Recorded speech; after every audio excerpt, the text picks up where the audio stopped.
I would come home and the house smelled wonderful from baking bread for Shabbos. My mother kept a kosher household. I don't know whether it was necessarily instilled in her or whether it was in deference to my grandmother, who would have wanted a kosher household. And so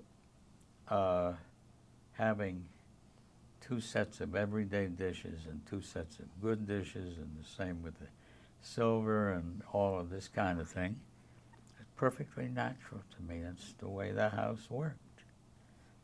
And the towels you used to dry the dishes had either a red stripe on them for a meat dish or a blue stripe for a dairy dish.